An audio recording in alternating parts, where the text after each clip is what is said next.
Este es el podcast La Sacó del Estadio con Kenny Garay y Dani Marulanda. Presenta Andrés Nieto Molina. Hola, ¿cómo están? Llegamos a un episodio más de La Sacó del Estadio, el podcast que le habla de todos los deportes, las ligas de los Estados Unidos. Hablaremos también de fútbol y tenemos dos hechos relevantes, tanto en la NBA como en la MLB. Empecemos con la NBA, que está en su ronda de playoff, donde se están viviendo unos buenos partidos regulares y unos muy desiguales partidos. Pero también nos ha sorprendido las derrotas de dos equipos. Una, la de los Celtics de Boston, y otra, la de los Spurs de San Antonio, que perdieron en casa. Dani Marulanda, ¿cómo te va? ¿Qué más, Andrés? Abrazos para Kenneth, para todos nuestros oyentes de La Sacó del Estadio Podcast. Pues sí hay diferencia, Andrés, en la primera jornada y la segunda, que ya se vivió en todas las 8 series de playoffs. Recordemos que en la primera jornada solo ganó un visitante, que fue el Orlando Magic, y aquí pues discutimos el tema de los Pistons. Que ya se igualó, ¿no? Ya se igualó la serie. Exacto, pero en esta segunda jornada ganaron 4 visitantes, 4 de los 8. Ya jugar local no es ventaja. No, pues fue una... ¿Cómo es que dice usted? Como que escucharon el podcast. La primera jornada aquí dimos palo, que muy malos partidos, que muy abultados los resultados. Pues Andrés, aquí estuvieron muy interesantes. Y dos de ellos en particular. La visita a la casa de los Celtics, obviamente, en este caso del séptimo clasificado, y la visita que hicieron a los Spurs de San Antonio. Hablamos de Philadelphia Sixers y los Trail Blazers de Portland. Esos dos equipos, Andrés, con unas nóminas no tan bollantes como la de los Celtics y los Spurs, fueron y ganaron los partidos, y ahí han igualado momentáneamente la serie a 1. O sea, eso obliga que tanto Boston como San Antonio ya están obligados a ganar por lo menos un juego de visitante en esta serie. Hablemos primero, Andrés, del tema de los Celtics de Boston, porque dice, ¿cómo perdieron con los Sixers? Y con una gran actuación. Por ejemplo, Jaylen Brown logró 36 puntos, Jason Tatum también jugó muy bien, pero aparecieron Andrés Edgecombe y Tyronn Maxey, dos jugadores antes de Filadelfia, que son los que pues están como con la aposta de llevar a este equipo, Andrés, lejos en la postemporada. Uno logró 30 puntos, el otro 29, y con base en el trabajo de ellos dos, pues Filadelfia, reiteramos, fue a la casa de los Celtics de Boston, ahí han igualado la serie 1-1 con un resultado bastante sorpresivo. Y el otro, Andrés, en el que nos queremos... Perdón, Marulanda, usted dice, ¿sí? Llevan la posta porque no tienen a Embiid, ¿no? Que es su gran figura. Sí, exactamente. Muy bien, por ahí era que la queríamos enfocar. Nieto las coge todas, Nieto en el aire. No es para que le quede claro al auditor. Que me gusta como todo lo percibes. Como dicen los mexicanos, todas te las sabes y en el aire las compones. No, yo aprendo de ustedes. Bueno, sigamos. Y la otra ronda... Pero dicho eso, Andrés, lo importante es que es un solo jugador en una nómina de 5. O sea, sin Embiid, Filadelfia queda muy, muy flojo, muy cojo en algunas cosas, y les toca aparecer a otros jugadores. ¿Qué pasó en San Antonio? Decían, no, pues no hay problema, le vamos a ganar sin ningún inconveniente pues a nuestro rival, los Blazers. En los Blazers aparecieron, yo digo que el doble H, Henderson y Holiday. Los dos jugadores, Andrés, que pues Holiday tiene más recorrido, estuvo mucho tiempo en los Bucks. Jugaron muy bien, y con base en lo que ellos hicieron ganaron el partido, pero fue fundamental que pues el amigo Wembanyama, de quien hablamos tanto en este podcast, tuvo una terrible caída. Y vuelve, Andrés. Vuelve y juega el tema del podcast. 12 minutos lo elogiamos en este podcast, el otro día le pasó lo que usted va a contar. Ahora, pero el golpe dio miedo. No, es que... Sí. El golpe dio miedo porque prácticamente rebotó la cabeza contra el maderamen, contra la duela cuando se cayó. No, fue un golpazo terrible, Andrés, es una conmoción. Esa conmoción cerebral hoy lo tiene todavía en ese protocolo. Todavía hay dudas si puede participar para el tercer juego. Entonces, en esta segunda confrontación, no estuvo ni 12 minutos del juego.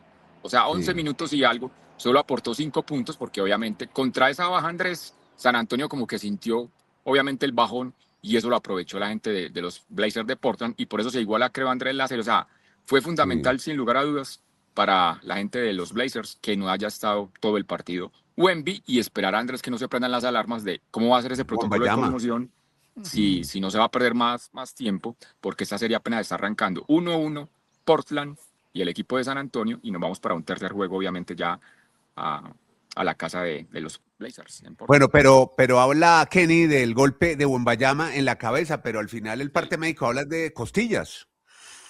El problema en las costillas. Sí, pero salió por conmoción cerebral. Sí. Y eso es un protocolo muy, muy riguroso. O sea, de mucha calma, de mucho análisis. Yo creo que tan riguroso como en la NFL, ¿no? Sí, exacto. Donde se les va la mano inclusive de rigurosos, pero está bien, es que esos golpes en la cabeza generalmente pasan factura tarde o temprano. Por el bien del deportista, y siempre se utiliza, Andrés, un médico, digamos, que no haga parte de la nómina. Exacto. O sea, uno externo, para que haya más oportunidad de darle un tratamiento más ético. Hay que tener varios dictámenes médicos, varias porque el del equipo dice, no, pues es de mi equipo, yo lo pongo a jugar. No. Uno aparte de la organización para que dé un dictamen. Pues, como en la NFL, en los partidos hay un médico neutral, un médico que no es un médico de la NFL, no es ni de un equipo ni del otro. Neutral. Muy bien. Bueno, y sigamos en NBA, porque Kenny nos va a hablar de Keldor Johnson. Algo pasó con este muchacho y ya nos cuenta Garay. Con muchísimo gusto, don Andrés. Oye, a propósito, le cuento una cosa. El 13 de mayo va a ser un día histórico para este programa. Todos pendientes. Ok. Todos pendientes. Tenemos una celebración en... El 13 de mayo en el camino. No, exacto. El 13 de mayo va a ser algo espectacular. La Virgen María el 13 de mayo bajó de los cielos. En fin. ¿Se acuerda? El 13 de mayo la Virgen María bajó de los cielos. La sacó del estadio.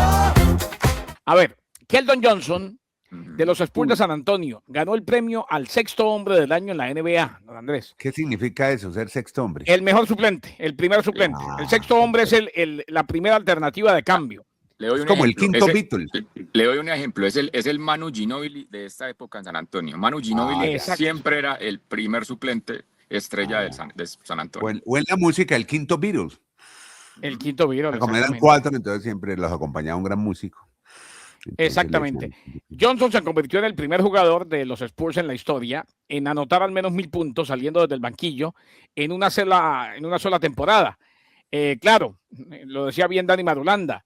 Esta organización produjo un sexto hombre del año miembro del Salón de la Fama, nada más y nada menos que el legendario Manu Ginóbili. Los 1081 puntos que Johnson anotó desde el banquillo esta temporada se situaron como la segunda cifra más alta de toda la NBA. Johnson dice que sin duda su ego sufrió un golpe enterándose del cambio en su rol en el momento en que le informó al veterano de 7 temporadas la intención de asignarle saliendo desde el banquillo, pero que lo tomó como era, con profesionalismo, y terminó siendo hoy el mejor sexto hombre en la NBA. Comparándolo, Andrés, con Manu Ginóbili, le rompió el récord a San Antonio que había impuesto Manu Ginóbili, de más puntos siendo un jugador suplente. Lo que acaba de reseñar Garay, más de 1080 puntos logró Johnson. Con un detalle, Andrés, que a mí no me parece menor. De los 82 juegos, él estuvo en todos los partidos. Ojo al detalle, Andrés. Ajá. Todos los juegos estuvo Johnson, pero en todos entró como un relevo. O sea, en todos estuvo como en la banca y en algún momento entró al juego. Que creo que, Andrés, a mí no me parece un dato menor. O sea, en cierto sentido, también uno dirá, pero si yo estoy jugando bien, ¿por qué todos los partidos me ponen de suplente? Pues dirá una persona, en este caso uno no muy experto del tema, o él se acomoda al rol que le dan en el San Antonio. Sí, le tocó en la época en que estaba Greg Popovich todavía, al frente del equipo y con salud. Después pasó lo que pasó, lamentablemente. Él fue el que lo terminó cambiando de rol, el que terminó haciéndolo sexto hombre, viniendo desde el banquillo. En todo caso, definitivamente, como dice Marulanda, no es un dato menor. Y es que, Andrés, pongámoslo en cuestión de tiempo. La temporada arranca más o menos un 20 de octubre y se va hasta fecha que estamos de abril, hasta casi mediados de abril. O sea, no se perdió, Andrés, ni un solo partido, y ustedes saben que entre todas estas temporadas hay acción de gracias, hay Navidad, entonces hay momentos donde se van con la familia. Mucha celebración. Un traguito de... Andrés, este muchacho no se perdió ni un solo juego los 82. Y para hacer el rol de venga, usted va a estar acá, pero de suplente. Entonces... Creo que a mí me parece muy interesante esa situación de no le mame gallo con el dato a Marulanda, que hay novenas. Imagínese, me estaba imaginando al hombre de una novena. Cantando Anton Tiruliluriru. Marulanda. Andrés, que son muy pocos los jugadores que estén disponibles toda la temporada de cualquier liga en Estados Unidos. No es un dato menor. Si su merced lindo dice que no es un dato menor, no es un dato menor, así le mame gallo. Adelante, viento. Podcast La Sacó del Estadio. Bueno, muy bien. Oiga, esto sí es Esto sí es importante, esta historia que vamos a contar, porque estábamos muy preocupados con él, tanto que le dedicamos un episodio a los Mets de Nueva York, el equipo que más invierte, que más billete con los Dodgers le mete en la MLB, y estaba en una mala racha, no veía una, no ganaba ni un partido. ¿Cuántos juegos perdiendo, Marulanda? ¿Cuántos perdieron seguidos? ¿10? ¿11? Una 12. docena, 12, una 12. docena. Imagínate. 12. Ujú. Pues señoras y señores, hoy tenemos que contarle a los fanáticos de los Mets, incluido Sebastián Heredia, que hay buenas noticias por los lados del equipo de Nueva York. Cuénteselas usted, cuénteles. ¿Qué pasó con los Mets, hombre? Sabe que Sebastián Heredia me parece un tipo coherente. Le gustan todos los equipos para sufrir. Santa Fe, los Ay, no, Mets. pero por el contrario, o sea, coherente será y él que escoja los equipos que quiera, pero Eso es muy fácil uno decir, Como- yo me como vuelvo hincha de Kenny los equipos Garay. que ganan. Porque es Pero muy me fácil decir, alegra- yo me voy hincha de los- Miami. me alegra inclusive- que Sebastián eligió la parte buena de Nueva York, el equipo simpático, los Mets. ¿Qué tal que hubiera elegido los bárbaros esos del Bronx? Sí, Y son admirables personas con esos sentimientos, porque es que es muy fácil hacerse hincha del que siempre gana. Que hacerse hincha del Real Madrid, Sí, de los Yankees, no, eso no Ustedes tiene mismos gracia. ustedes me martillan acá que los Yankees no ganan hace mucho y que es un equipo muy No, malo. Eso no tiene Ustedes gracia. Eso es me a hacen mí cuando bullying, dicen yo me soy de los pastorean con Yankees, yo soy del Real Pero Madrid, si no ganan hace tiempos, también soy de los estamos dentro de Cowboys. los que sufrimos. yo soy de los Lakers. Pero las Dallas Cowboys tampoco hace rato no ganan. Bueno, pero cuéntelo de los Mets, Sí, hombre. pero es muy fácil. Son equipos que conoce todo el mundo y que a punta de billete viven. Los Mets de Nueva York por fin ganaron. Por fin, noticia. Después de 12 derrotas, le ganaron 3-2 a los Mellizos de Minnesota. 12 derrotas consecutivas, son el equipo 139 en la era de la Serie Mundial, o sea, desde 1903, en tener una cadena de 12 derrotas al hilo en una campaña. Ninguno, ojo al dato, ninguno de los 138 clubes anteriores con esta racha llegó a los playoffs. Ninguno. Cuidado porque este equipo es multicante contra quíntuple millonario. Vea. Y vea lo que son las casualidades, porque esto fue casualidad, ¿no? El segundo juego de la serie ante los Mellizos de Minnesota que ganaron también marcó el regreso de Juan Soto. Ay, qué bueno. ¿no? Luego de una Buenas distensión noticias en la por todos lados. pantorrilla derecha, recordemos, se perdió 15 juegos. Volvió Soto, ganaron los Mets. Hay camino de esperanza, pero ese numerito no los favorece, Nieto y Marulanda. Ese numerito los pone a pensar mucho. Y si este equipo no va a la postemporada, sería el super requetecante contra fracaso del año y uno de los históricos. ¿Cómo me emociona escuchar a Garay emocionado hablando de los numeritos? Está pendiente de esos numeritos. No, los numeritos son... Esas historias generan. Pero Andrés, de toda esa apocalipsis que nos acaba de reseñar Garay, yo creo que yo creo que lo interesante, Andrés, o la ilusión para los Mets es que volvió Juan Soto. Porque toda esa racha que tuvieron de derrotas, Juan Soto pues estaba ausente. Claro. De pronto ahí Andrés van a tener un... No, y ayer le estaban dando unos palazos en Nueva York, porque le preguntan al hombre, definitivamente los debían rodear bien, ¿qué le han dicho sus compañeros en esta mala racha? ¿Que ha hablado con ellos? Dijo, no, yo no he hablado con ellos. Ellos están compitiendo y yo no. Yo hablo con ellos hoy. Y entonces empezaron a decir que cómo es posible, que con todo lo que gana, que tiene que estar más pendiente el equipo. En fin, la prensa de Nueva York es bipolar totalmente. Cuando te ama, te pone en un pedestal. Y cuando no te quiere o cuando te tiene que criticar, es una crítica destructiva, mala, lamentable. Hablemos de otro pelotero que se llama, bueno, Kenny ya había contado historias de Munetaka Murakami, que entró en la historia en Chicago. Andrés, entonces Murakami empieza a generar registros históricos tanto para Japón como para la organización de los White Sox. Primero hablemos del tema de Japón.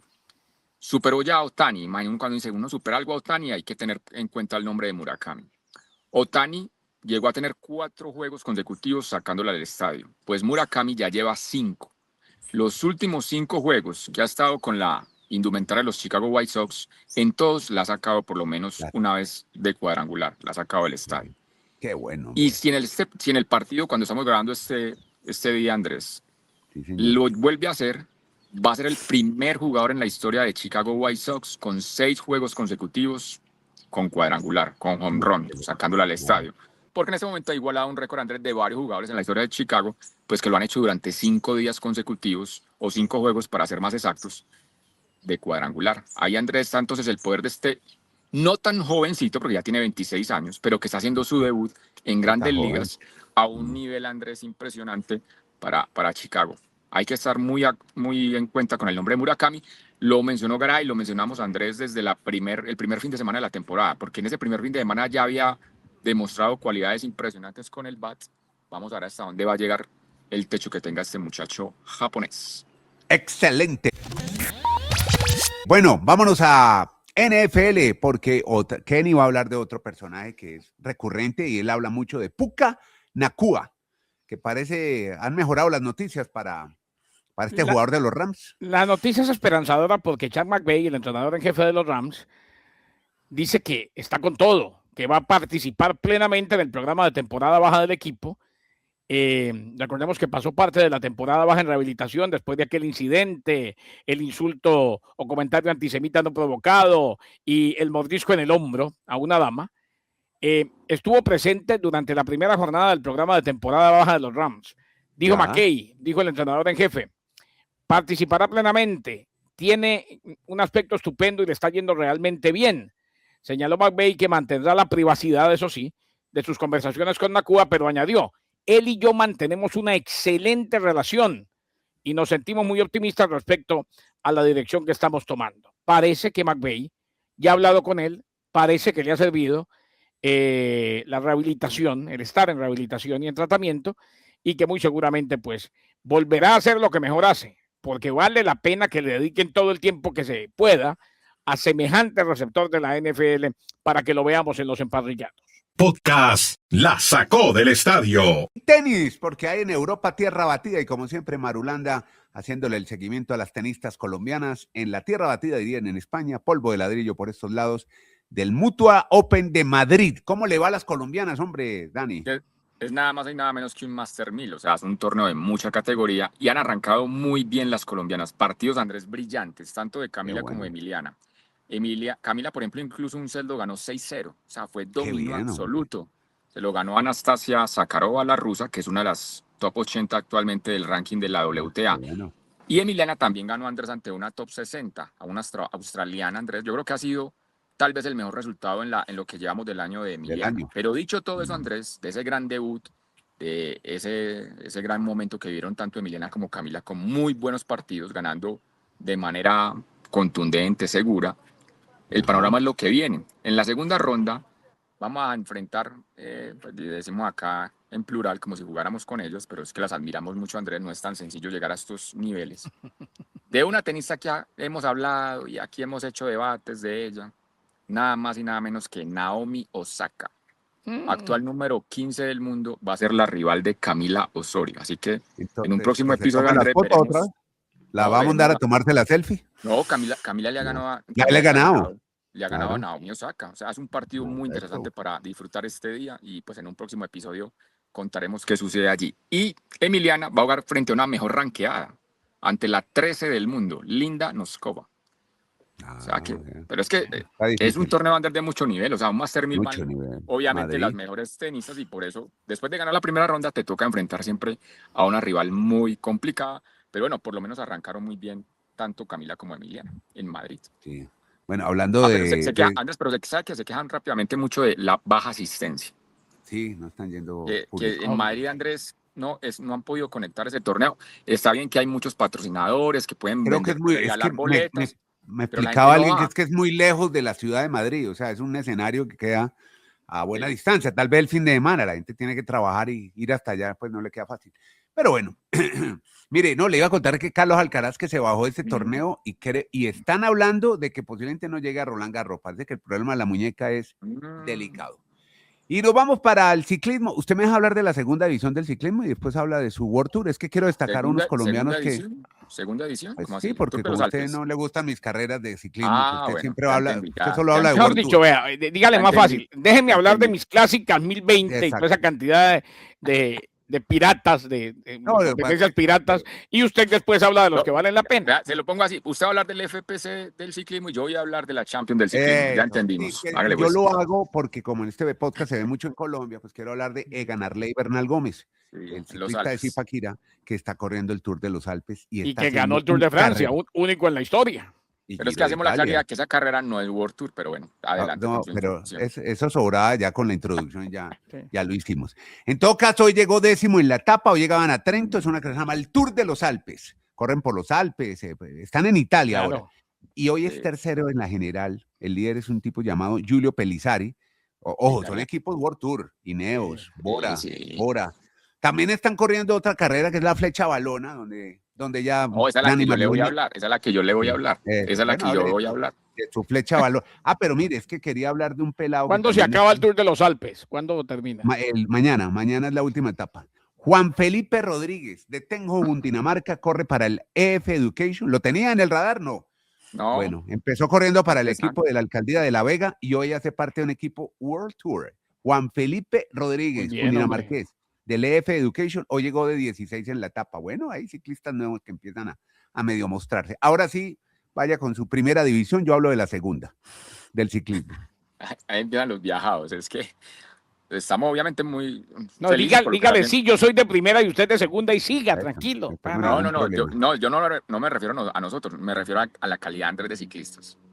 Mientras estamos destacando lo de Egan Bernal, este nuevo chico, cuando vamos al World Tour, ningún colombiano aparece ahí, Andrés. O sea, en la Flecha Sí. Balona, que es un En una caída, hoy.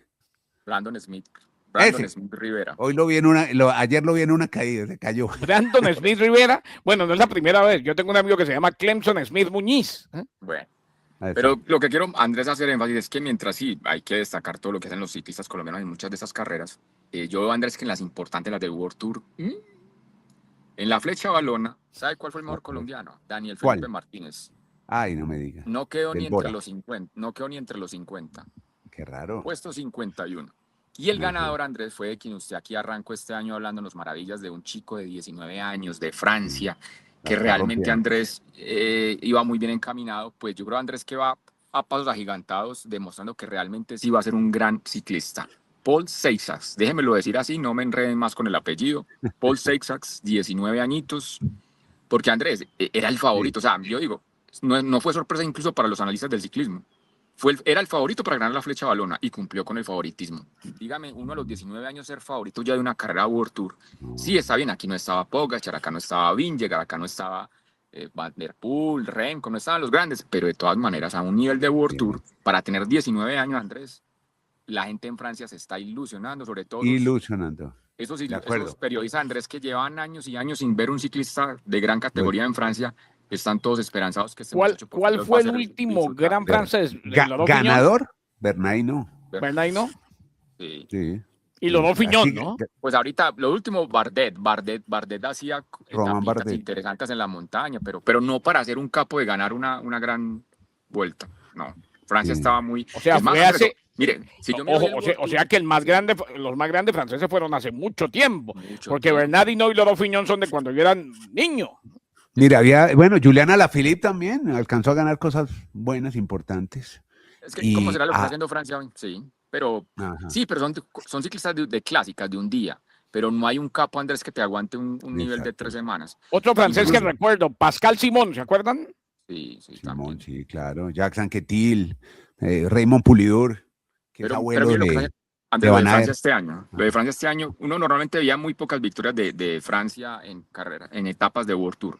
Hoy los franceses son los que más han ganado. 9 triunfos hoy de etapas de World Tour en lo que llevamos en estos 4 meses del World Tour. Había en Que Francia. eso- Bueno, que tampoco es un dato menor. Claro que obviamente mucho de 4 de esas victorias, de esas 9, han sido de Paul Seixas. perfecto, amigos, y con Paul Seixas, llegamos al cierre de este podcast que está en todas las plataformas digitales, especialmente YouTube, en el canal de La Sacó del Estadio, y también nos encuentran en el canal, ¿cómo se llama este?